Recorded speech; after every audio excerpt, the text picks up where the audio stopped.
Stream session with me, Joel Harrison, host of the Trust and Influence in B2B podcast. I'm joined by Katy Howell from Immediate Future. Hi, Katy. Hi. So welcome everybody. Hope you're watching this recorded or watching this live. Welcome to the session. We're going to talk today about a new framework which I've been working on over the last year, and we're going to preview that and obviously ask allow people to ask questions as well.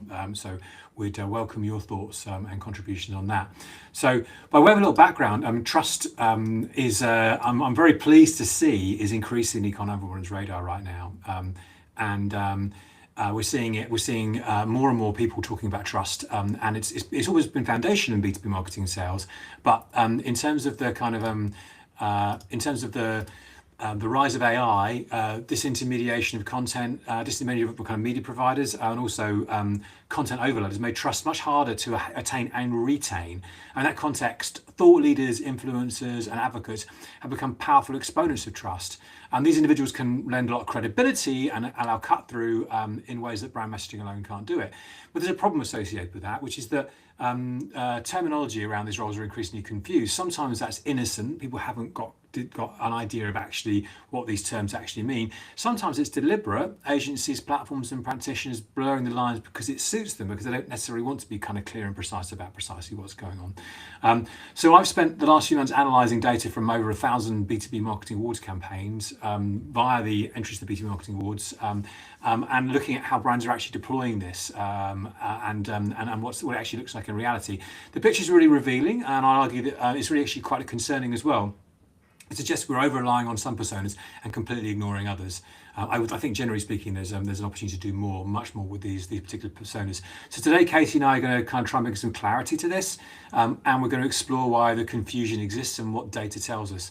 I'm going to introduce a framework, which I discussed earlier on, to kind of try and provide some clarity around this and help marketers how to understand how these individuals are and how to make best use of them.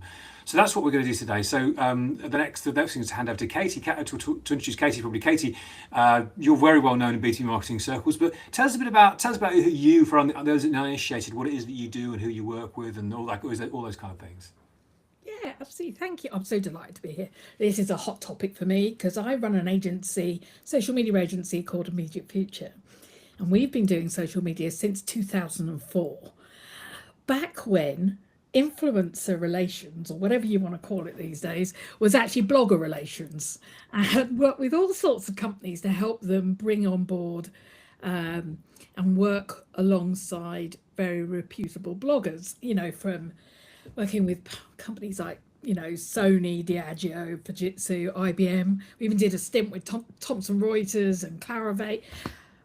But I think one of the really interesting, all the way through my marketing career, I've really been interested in the kind of why people buy. What is that decision-making process to purchase, rather than what we want them to do, if you see what I mean. That don't get me wrong, that is a starting point, but if you're not looking at why your customers want to buy or how they're buying, you're missing it. And I think right now we've come to this inflection point, which is really interesting, which is I'm getting, like you, slightly obsessed with, which is why you and I keep having conversations about this, and that is trust and influence, because buyers are shortlisting in feeds, communities, and private chats long before the sales teams even get a look in. So the dominance and predominance of marketing is now really important. There is no other way of putting this. If you want growth, you need to be involved in marketing with credibility. Yeah, absolutely. I mean, it's that trust and that credibility that comes from those trusted individuals wherever they play within that spectrum, which we're going to talk about later on, is absolutely vital. And it's become more and more apparent to me as I've been speaking to people like you and recording these episodes of the podcast for the past year. So, we've talked. I'd say at the beginning there, we've got these kind of three kind of primary personas. We talk about thought leaders, or thought leadership is an area that's talked about a lot, influencers and advocates. Do you think marketers actually know what these terms mean? Because the impression I get is that often they don't, and I don't mean that to sound patronising, but that's just the impression I'm getting from a lot of these conversations I've had.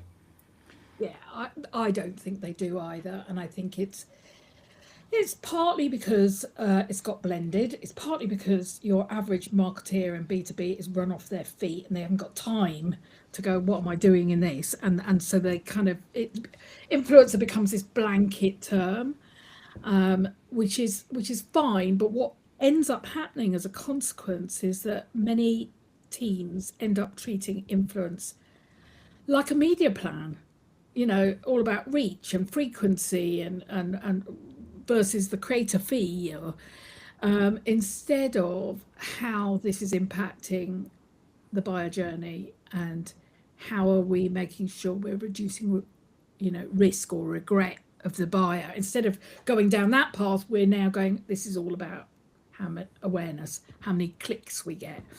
And it's wholly understandable, but the consequence of that is that we are living in a world where a lack of definition is not helping us.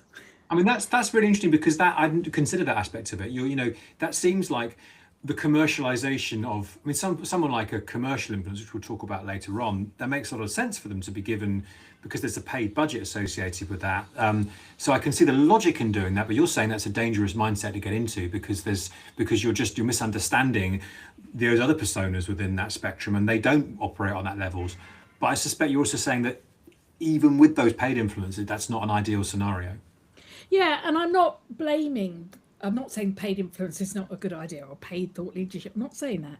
I'm saying the thing is, it's the attitude of the marketing teams that if they're paying for it, then it has to reach a KPI such as reach or engagement or something like this, and they become more instructional.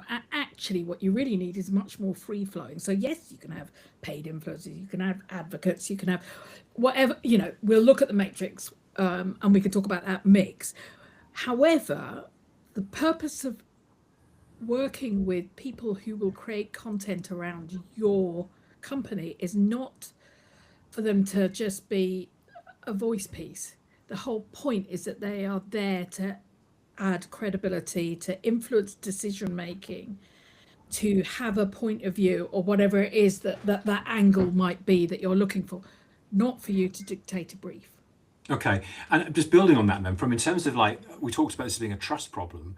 I mean, and my contention is that this is a situation that was probably always there, but it's got worse. Do you agree with that? And tell me why you think it might have got worse in the last couple of years.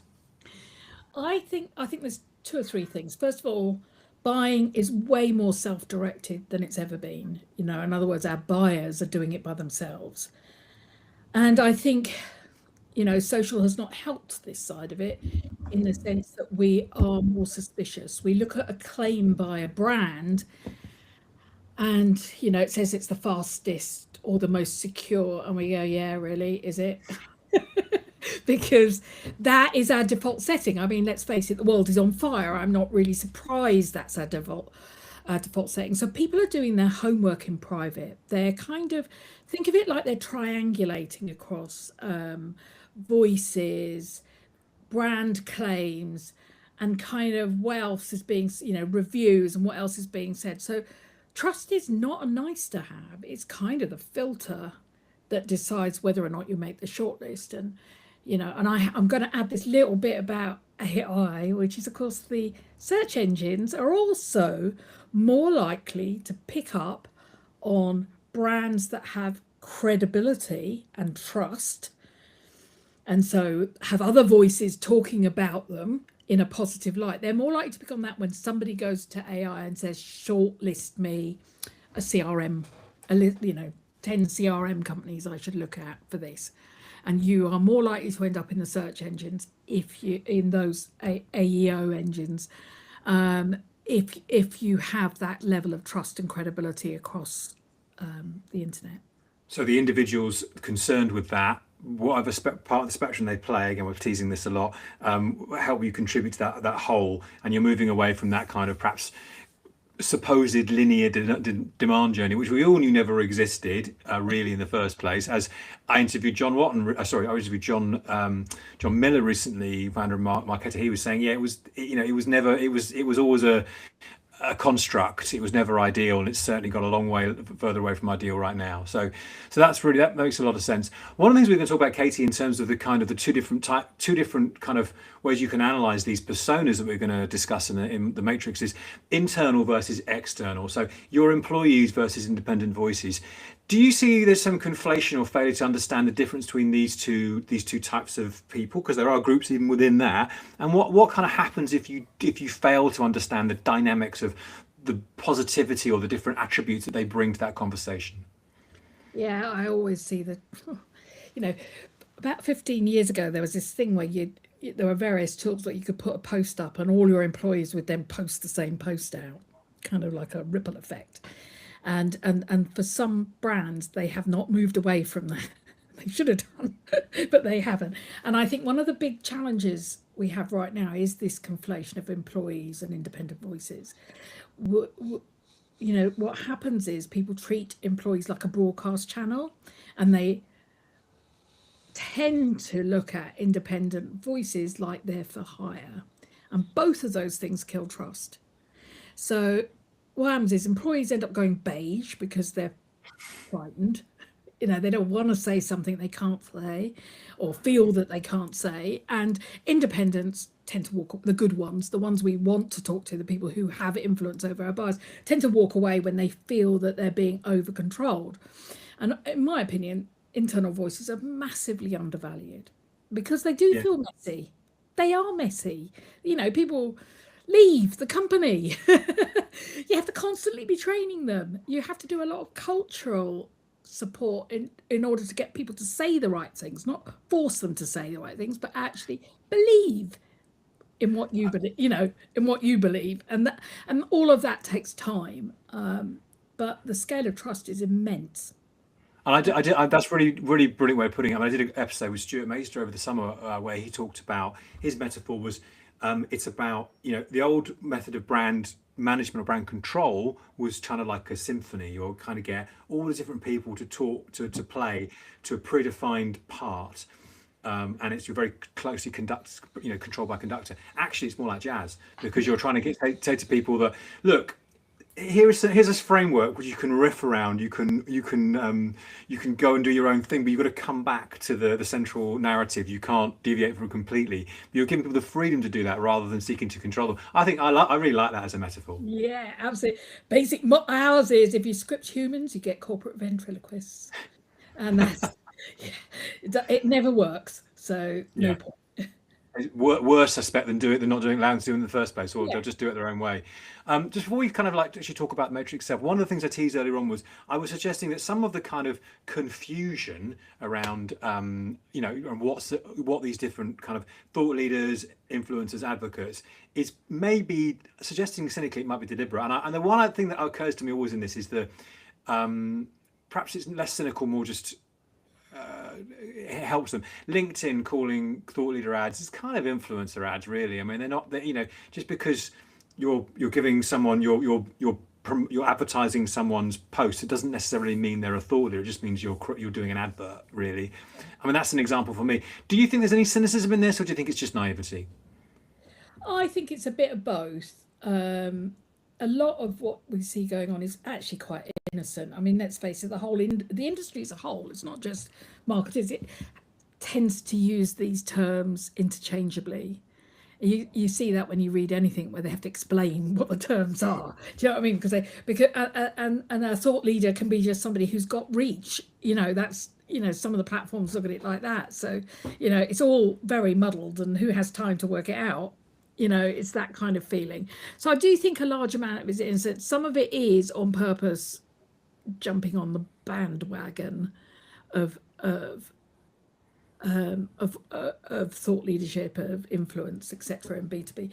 But I would say for me, one of the strongest underlying foundations of all of this is that as marketeers in B2B, we need to create more meaningful content. We need to move away from this, and this meaningful content, what are we really trying to influence? Really getting into the nugget of that, and then using that to decide who we work with. That bit is the bit that's probably not so innocently missing. I think a lot of marketeers know that they're missing that bit, and I think we need to bring it back. And I think just to that point, I mean, if you look at it from less from an individual's perspective, look at the content output perspective. You talk to thought leadership agencies there or experts from the kind of text-based, report-based content perspective, they would rally against a lot of stuff that's called thought leadership content is actually content marketing, because it's not really designed to shift anyone's perceptions. It's not really designed to change their opinions. It's really just a demand generation asset, and that's okay.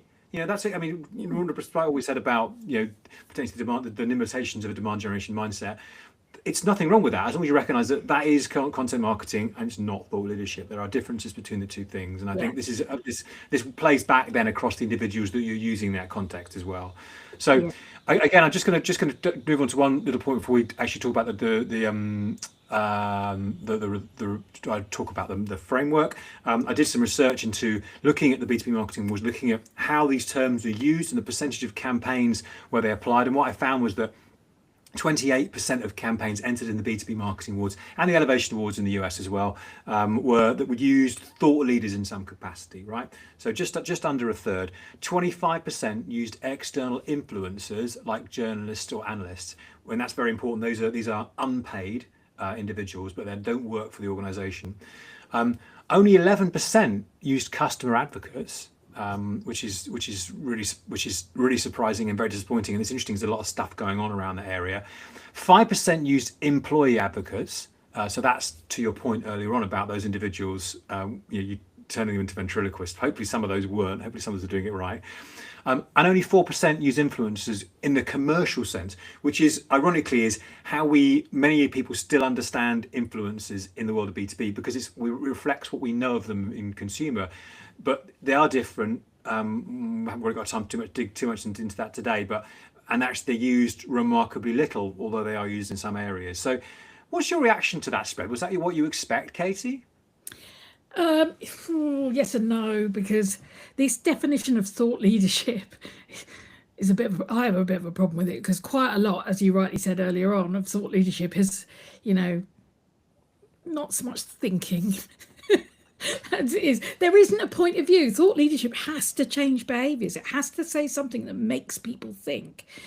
And so, yes, I'm not surprised. It's probably quite large because it's inflated. What I don't see is content, a vast amount of, that reflects those numbers of content out there that is actually thought leadership. There are a few brands doing it really well, but in the main, I wonder if it's being lumped in. So that does surprise me. The employee thing does not surprise me because of what we talked about. I think the effort involved for what are usually very small marketing teams to work with employees to get them to feel confident to be active on social and beyond is quite a challenge, and there's no real structure or expertise in that. So we kind of overinvest in talking and underinvest in the proof that sits behind the trust. That's the bit that we're underinvesting in. Yeah, it feels like a lot of these things are. I mean, the danger of actually applying it across the B2B marketing awards is some of these things are should be structural and fundamental and kind of always on a layer of just business as usual that companies are doing, and it may not necessarily be the job of the task or applied task of the agency who's creating this particular campaign to recognize or integrate that. But I still think it's interesting because it talks about how much it's understood within as a communications channel, because they're all communications channels. Okay, so it's such a fascinating topic. I could talk about this all day, but I'm mindful that I keep saying I've done a framework. So let's just talk about the framework. So I'm going to just share that on my screen right now. So just bear with me 1 second.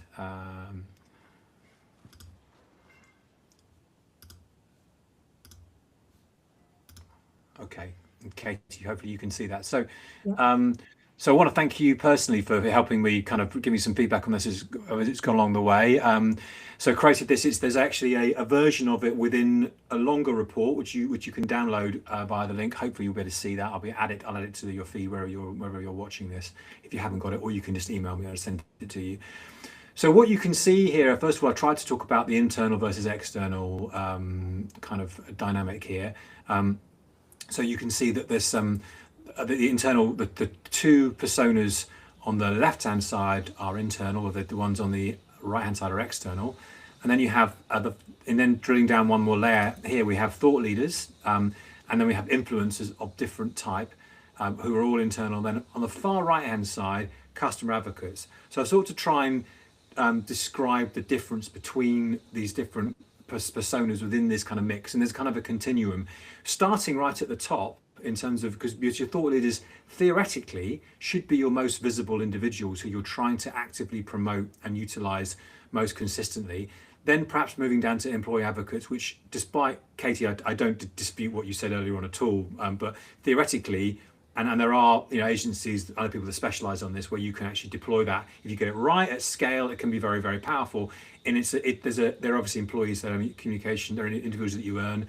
And then you move externally to unpaid influencers. So these are people like journalists, analysts, consultants, authors, prominent figures who are interested in the area and who are willing to share your knowledge. And this is something which, a terminology which applies to me retrospectively in my 30 years as a journalist. Did I say that? 30 years? Goodness me, has it been that long? It was only a couple of years back where Ogilvy did some work on saying that actually what influencers are is it's more than just those paid people who understand from our consumer lives. It's actually all of these people who probably fit into the PR sphere, like journalists and analysts and myself. So it's that broader group of people who are very, very powerful. They don't require paying. They may require paying, but they don't require paying. It's more about their authenticity you're trying to tap into, and they've probably got a small field in terms of who they're connected, but they're very, very resonant within that field. Then moving to the right, we can see external influencers. We know what those people are. They're people who are paid to do what it is they do. And that's a place I've moved into, frankly, in a new persona. But you're seeing more of those, the people who built a social profile and are able and hire themselves out to promote messages on a collaborative basis, as you say, Katie. You want people to, they will, to get the best out of them, you need to work with them collaboratively. And the last area is customer advocates. And this is a fascinating area for me. A lot of work's happening in this area recently. You're seeing a lot of companies and individuals setting up to do this. Because we all know that the power of individual anecdotes and testimonies, whether it's sought, unsought, structured, unstructured, incredibly powerful to move people into that dark funnel, Katie, as you were describing earlier on, where they've made a lot of their decision already, and often the process that comes after is just about validating what they kind of already knew they were going to do. So it's really, really important in that. And then down the left-hand side, we've got a matrix to describe how the roles that they play and how to understand the nuance between them. So you've got the level of trust and authenticity that they have, the audience type and reach that they use, the platforms of influence that they use, and the engagement style that they have. And the last of all, how you measure their impact. So again, to your point earlier on, it's not just around MQL flow or things like that. It's actually about something much more nuanced than that. So that's that's the matrix I put together. I'm very mindful that there may be other things, other influencer style personas within here that I haven't recognized, because everyone's been in touch with you and I'm looking forward to developing this. But I'd kind of welcome kind of everyone perspective and feedback on this if you'd like to kind of help me build this out in the future, because we're all every day's a school day and we can learn from it. So Katie, thinking about some of these areas, why we talked about why customer voices possibly aren't used so well. How do you think? Let's talk about, and we talked about the external influences. Let's talk about the unpaid external influences, the ones how these people have independence and integrity are paramount to them. How should brands approach these individuals in a different way? Perhaps they might approach a paid influencer. I think I don't know if you've ever read the 6 thingies of influence. Can't think of it. Robert Cialdini's book about influence. Can't think of the 20 influential. Anyway, he has 6 influences, and one of them is reciprocity. So a lot of what we do here is about social proof. It's about influence, but actually, when it comes to unpaid but meaningful influencers you want to work with, then it's about reciprocating. So now what you're really looking at doing is, I'm going to give you something that's going to either make you look good, so I'm going to give you that exclusive, the typical journalist style approach, or we're going to collaborate on this thing and I will help bring you bigger audiences or help you get on stage, or the point being is it's not just collaboration, it's a two-way street, much more with external influencers that are unpaid. So it's a value exchange, right? Yeah, They get something from you, you get something from them, yeah, and you each kind of trade off each other's value because they can't be bought, so you shouldn't try and buy them. You just need to demonstrate, and you get reciprocal value back and reciprocal good yeah. vibes. You do need to get to know them very well, and that's the other element of it. You need to get to know them really well, and this is where people get a little bit. It is just like it used to be in the very olden days of PR and journalists. It's you get to know them well enough that they'll take this story, or they'll be interested in this angle, or they'll want to come and see your manufacturing site, or they'll want to take their first ride in a driverless car, or they won't. You'll know them, but and volume is not what you're after. You're after those people that are going to be with you for a year, 2 years, 5 years, 10 years, that are going to be part of your journey in marketing. Yeah, and so it's not just a one-off moment. It's about a relationship. How does that apply then? What's the comparison then with paid influencers? Is it? I mean, if you can build a relationship with them, great. But presumably, it's basically dependent on you've got the budget to work with them, right? So there's a different kind of dynamic at play. Is relationships still better? Do relationships matter, or is it just you give them latitude to create the content in their own way and off they go? I think a bit of both. So relationships, of course, they matter. The difference is the reciprocal nature of this is financial, it's commercial. So that you get that bit out the way. So it's less about a reciprocal relationship, but getting to know each other is really good. What do these people like? What do they not like? But I think that the joy of paid influencers is that you give them that autonomy. And it's amazing what ideas and the way other people will think, how they can support you. Without you being very directional, you can give them all the briefing about what the brand, product, or whatever it is that you want to talk about is and what your key points are, but they then take that to the next level so that it becomes their own voice. And that, I think, is a better way of working with paid influencers, but you've got all the nasty business of what they get out of it and what you get out of it out the way, because you've kind of put it into a contract. And because presumably, I guess to your point earlier on, you're probably best to pay them for the output rather than for the results, because then you're going to get they're less likely to be quibbling about things in that respect. Yeah. Okay. Yeah, and they are not a media buy. They're not. Go buy media if that's what you want. Because the irony about this is that who does buy these things, right? Because the PR team, and I speak from experience in this, right? The PR team don't have the budget or the experience or the remit to do this, and the media team treat it as a different kind of a commodity. So I guess it's the content team, but they're so that's another conversation we can have another time. Let's just not get bogged down in that one. The fifth area is probably the most powerful, but the one we can see has probably the least amount of or second least amount of interest or focus on, and that's customer advocates. People who've used your product or used your service and are willing to recommend it. Trust here is going to be extremely high. The data suggests we can see that we just historically haven't been leveraging it effectively, or perhaps at a more scaling it probably in its use. It's probably been used kind of anecdotally, haven't scaled it. So what's holding brands back? Fear, I'd say, effort, internal politics, the gatekeeper, that this is my client. You can't talk to them. And because customer stories are often really messy and legal gets nervous that they might say something they shouldn't say, and teams are like, don't ask my client. And nobody really owns the program. And I think the challenge with customer advocacy is it's hard because you can't fake it. It's customer advocacy. So I think the real thing is to have a program that helps you to devise an internal program to start with, that helps you to collate these stories that you want your customers to, so that you have this machine running and that you start to get them out. And what happens is it will snowball because other customers will see how it's like for the customers that are being more vocal and so on and so forth. And you can build it in. You can build it in really nicely. If somebody comes and asks for you for a 10% discount on the next sign up for whatever, you can go, yeah, but we want you to do this then, or whatever. I'm not suggesting that you always discount, but my point being is there's ways to negotiate your way through this. Absolutely, and I've seen a lot of stuff going on about this, and some new kind of startups in the market. I mean, one platform I know in B2B is probably quite well known, partner they're offering as a referral platform, and some people don't like that, but some people think it's great. Other company trusted are looking to kind of provide the industrialization of the means to be able to do that. One of the kind of criticisms for me was that you had often, to your point, if you've got a great referrer, or someone who's a great testimony, someone who will get on the phone and talk to a client.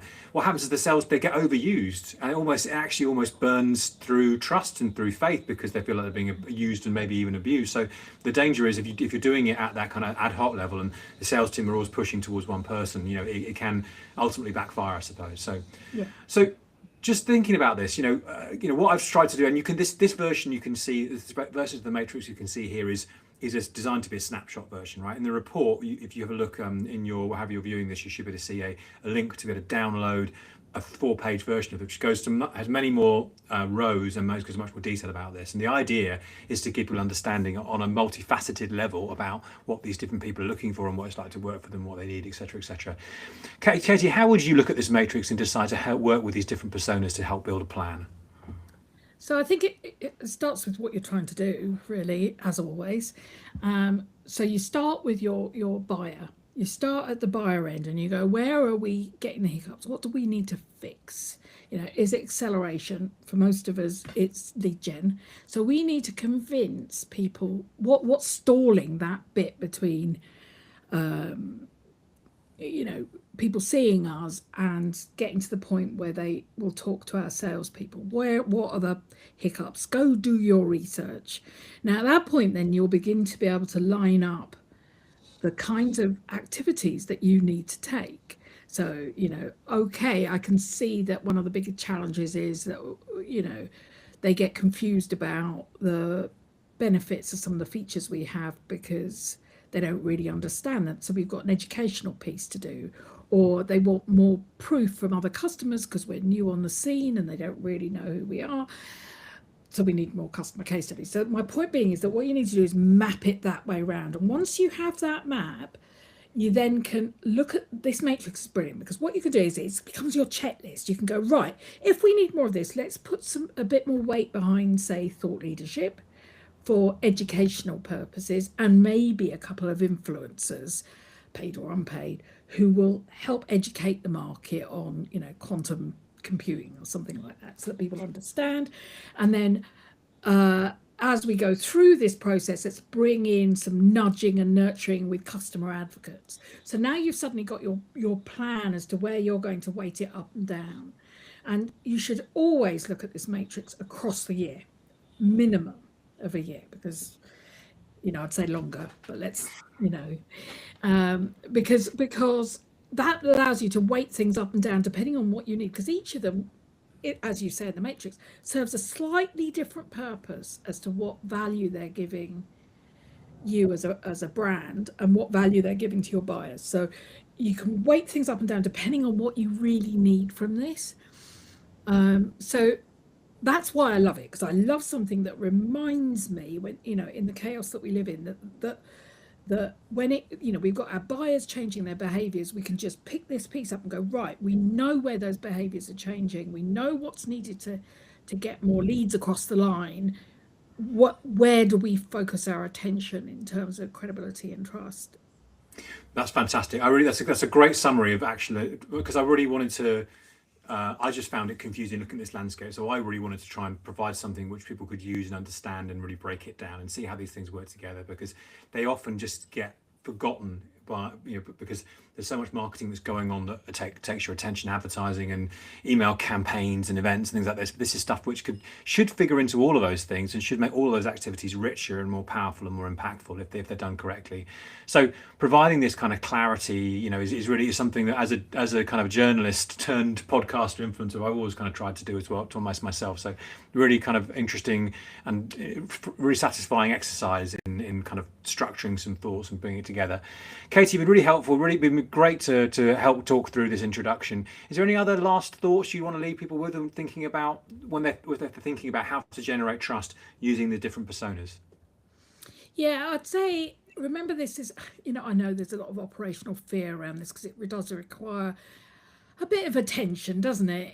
It's not something you can set and let run like a dashboard of paid marketing. But I would say this: influence in all this matrix is not a content tactic.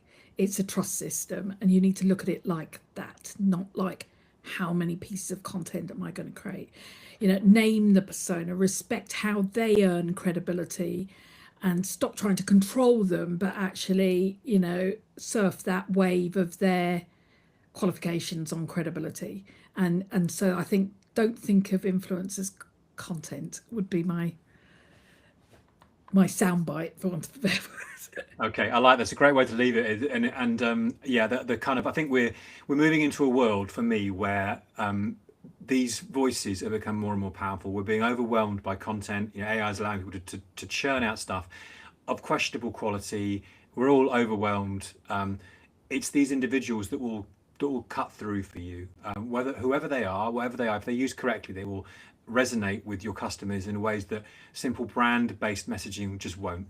And doesn't mean you can use them within those messages, but use these voices to kind of to turbocharge your marketing and to give it more resonance and impact. So thank you so much for listening today. I hope you've enjoyed this. If you haven't already subscribed to Trust and Influence in B2B, my podcast, please do. There's loads of great content like this and wonderful people like Katy appearing on it very regularly. And please do download the full guide, which hopefully you can see in the notes. And I hope you enjoy that. But that's all for us today. Thanks for listening, and I hope to see you again very, very soon. Thank you.